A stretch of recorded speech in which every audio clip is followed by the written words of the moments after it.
tensions between the State of Israel and the Palestinians have flared up yet again. Now, there are reports of airstrikes that the State of Israel has carried out, and there are also retaliatory rocket fire by the Palestinians, and the Iron Dome reportedly has saved a lot of people there.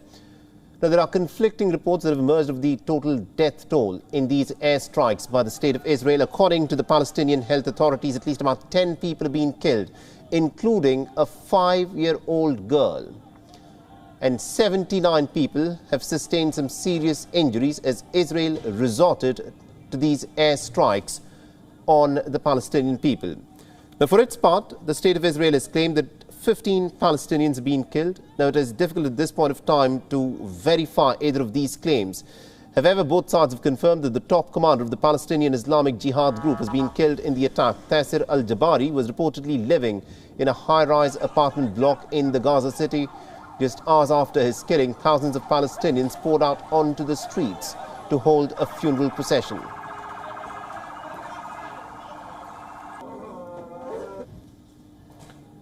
Now, the Palestinian Islamic Jihad has deep links with Hamas. Both are of the strongest groups operating in Gaza. The Palestinian Islamic Jihad specifically is backed by Iran as well, an arch rival of the State of Israel.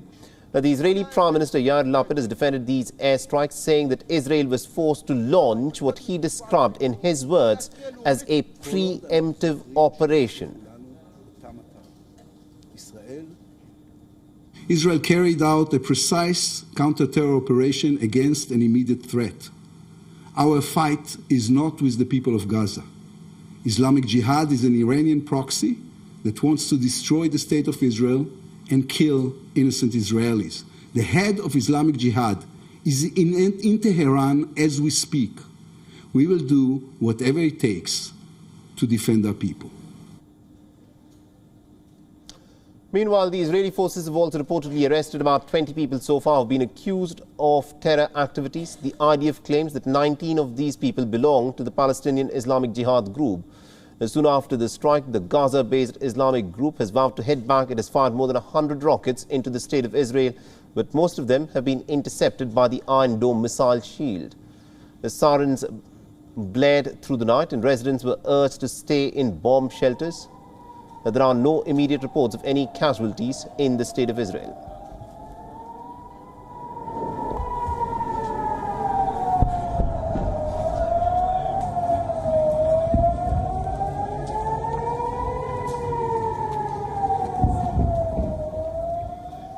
Now, to give us more inputs in terms of what's exactly sparked this new clashes that have taken place in between the State of Israel and Palestine, we're joined in by Mr. Arsen Ostrovsky, who's joining us live from Tel Aviv. Mr. Ostrovsky, these are air raids that Israel has conducted on the Palestinian in the Gaza Strip. It's being described as a preemptive strike. Tell us more. Look, I should say, first of all, this is not an attack on the Palestinian people in any way. This is a specific coordinated counterterrorism operation against the Palestinian Islamic Jihad terror group, the same group, as you noted in your introduction, of course, that is backed and directed by Iran. As we speak right now, the leader of the Palestinian Islamic Jihad is actually in Tehran, literally as we speak this moment.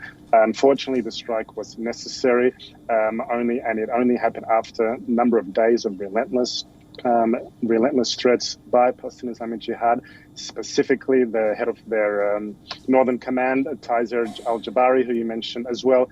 This is a man who was the head of the operations in the north. He is responsible for carrying out and implementing a number of terror attacks on Israeli civilians. And at the time of his being taken out by the Israeli forces yesterday afternoon, he was in the process of carrying out an imminent attack as well. So this, unfortunately, came only after Israel was faced with no options but to conduct a preemptive strike in order to prevent a greater catastrophe.